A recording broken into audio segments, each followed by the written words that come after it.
Hey everyone, welcome back to The Explainer. Today we are looking at a fundamental shift in the digital world. For decades, the cybersecurity paradigm, it's basically been viewed as this endless, exhausting war. But recent data suggests that thanks to AI-assisted analysis, this might actually be a winnable battle. We're going to explore exactly how Mozilla's Firefox team is fundamentally erasing the attacker's advantage using new frontier AI models. All right, let's jump right into it.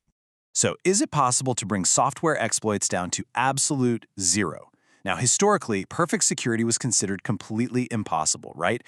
The industry has quietly acknowledged for a long time that bringing exploits to zero just wasn't a realistic goal. Instead, the focus was always on making it so incredibly expensive to find an exploit that only bad actors with functionally unlimited budgets could actually afford to pull it off. But what if that assumption was wrong? What if zero is actually achievable? To understand why this is such a massive shift, we first need to look at the pretty bleak reality of the cybersecurity world up until this exact moment. Section 1. The Asymmetric Security War. The core problem over the past few decades is that the security landscape has almost always been offensively dominant. The attacker has this huge asymmetric advantage because, well, they only need to find one single chink in the armor to break in. Just one. On the flip side, the defender, in this case teams managing critical internet-exposed software like Firefox, they have an unbelievably daunting task. They have to comprehensively defend an absolutely massive attack surface, including decades of super complex C++ code. So the defenders have to be perfect everywhere all the time, but the attacker, they only have to be right once. Historically, defenders have fought this using defense in depth, which is basically applying multiple layers of overlapping defenses. Take Firefox, for instance. They use process sandboxing, running each website separately, so an attacker has to string together multiple bugs just to escape. And vendors have also adopted really strong memory-safe tools, like the Rust programming language. But as strong as these standard tools are, no single layer is completely bulletproof. You can't just stop the world to rewrite decades of legacy C++ code, so vulnerabilities inevitably persist. Alongside defense in depth, defenders heavily rely on automated analysis like fuzzing. If you're not familiar, this is an automated testing technique that feeds software massive amounts of unexpected inputs just to trigger crashes. And it has been incredibly fruitful. I mean, Firefox has undergone some of the most extensive fuzzing in the world. But it definitely has its limits. It leads to uneven coverage, because honestly, some parts of the code are just fundamentally harder to fuzz than others, which actually brings us to a major paradigm shift. Section 2. Enter Anthropic's Red Team. Okay, so Mozilla teamed up with Anthropic's Frontier Red team, and the workflow they came up with is a total game changer. First, Anthropic uses the Claude AI to identify security bugs and logic errors in the JavaScript engine. Second, and this is the absolute magic right here, the AI generates minimal, reproducible test cases. Now, historically, AI bug reports have had a really mixed track record, mostly full of false positives that just waste developers' time.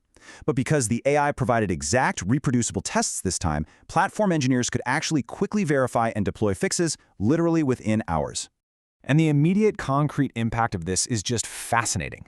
Scanning the Firefox codebase with Anthropic's Opus 4.6 model didn't just yield, theoretical issues. It yielded 22 security-sensitive CVEs, common vulnerabilities and exposures. Get this, 14 of those were high-severity bugs, and every single one of them was validated and fixed ahead of the release of Firefox 148. The AI wasn't just guessing, it was providing real high-stakes security value. So you're probably wondering, what kind of bugs was the AI actually finding? Well, while some discoveries overlapped with the typical assertion failures normally found by fuzzing, the AI also identified distinct new classes of logic errors and really complex bugs that fuzzers completely missed. Now sure, elite human researchers could absolutely find these bugs by painstakingly reasoning through the source code, but human expertise is incredibly scarce and it's time-consuming. The AI excels at doing exactly what those elite humans do, but it does it instantly. And if you think that's impressive, just wait until you hear what happened next. Section 3. Scaling the AI defense.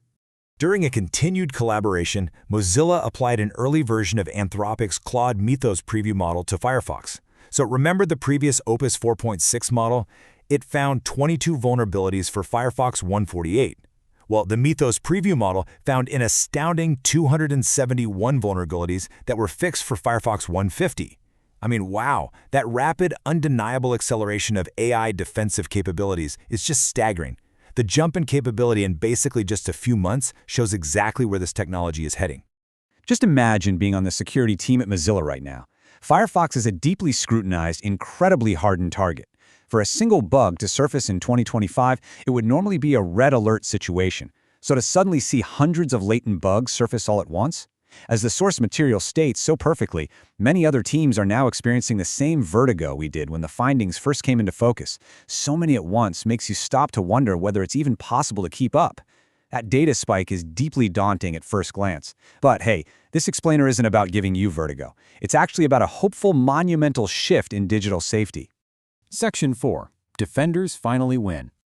To understand why a massive spike in found bugs is actually a huge victory, we have to contrast the past with this new reality. Past discovery methods definitely favored the attacker. An attacker could spend months of really costly human effort just to find one single bug to exploit. But the new AI reality totally flips the script.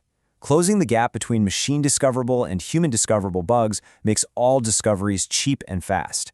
If the defender can find the bugs cheaply and quickly using AI, it entirely erodes the attacker's long-term asymmetric advantage. They lose their edge.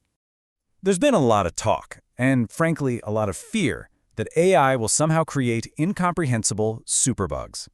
But the data from Mozilla shows exactly why AI actually favors the defender. First off, the AI excels at reasoning through source code just like a human expert would. Second, and this is absolutely crucial, they have found no category or complexity of vulnerability that humans couldn't eventually find. The AI is really just way faster. And third, software like Firefox remains modular and human comprehensible. It's complex, sure, but it's not arbitrarily complex. Which leads us to a really powerful realization from the source material. The defects are finite, and we are entering a world where we can finally find them all. Seriously, think about what that really means. A code base, no matter how large, has a finite number of errors. If we have a tool that can reason through the code and spot them all, perfect software isn't just a pipe dream anymore. Actually, scratch that. It might literally be an achievable reality. Defenders finally have a chance to win, decisively. We are finally moving past the era where vendors are just trying to fight attackers to a tedious, unending draw. By proactively using these frontier AI models to scan code bases, defenders are actively taking control of the board. They are finding the chinks in the armor and patching them way before the attackers even know they exist. And that leaves us with one final, totally provocative question. If AI can systematically find every finite bug in our critical software, what does a world with zero-day exploits actually look like? We are standing right on the precipice of an exploit-free internet, completely reshaping how we think about digital trust, security, and the software we rely on every single day. Thank you so much for joining me for this explainer. Keep questioning, keep learning, and I'll see you next time.